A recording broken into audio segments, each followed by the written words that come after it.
Hello అందరికీ, ఇవాళ నేను వెజిటేబుల్స్ సాంబారు, టమాటా రసం, చికెన్ చూపించబోతున్నాను. దానికోసం నేను ముందుగా వెజ్ కట్ చేసి పెట్టుకున్నాను. బెండకాయ, మునక్కాయ, మామిడికాయ, అలాగే ముల్లంగి సాంబార్ చేయబోతున్నాను. సో ఇంగ్రీడియంట్స్ ఆల్రెడీ అన్నీ రెడీ చేసి పెట్టుకొని కట్ చేసుకున్నాను.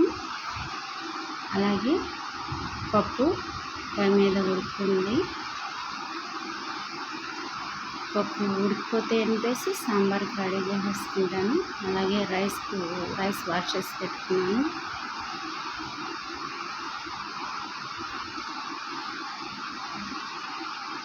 ఇప్పుడు నేను రసం రెడీ చేసేస్తాను. సో రసం పొయ్యి మీద పెట్టేశాను. ఇది కూడా రెడీ అయిపోతుంది 1 మినిట్లో.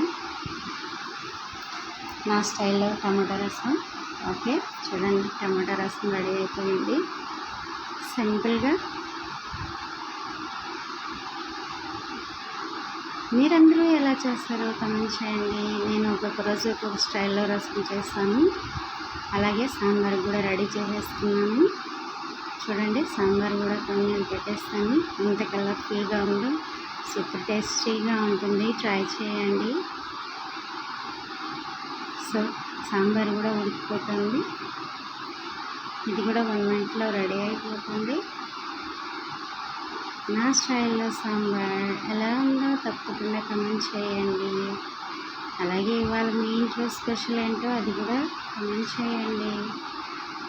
రైస్ ఆల్రెడీ ఉడుకుతుంది.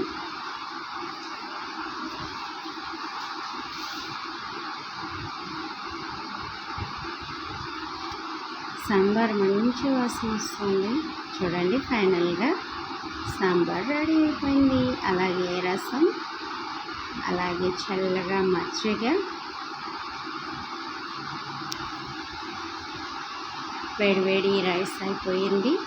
అలాగే చికెన్ కూడా రెడీ అయిపోయింది. ఎలా ఉన్నాయో కామెంట్ చేయండి. అలాగే మా ఛానల్ని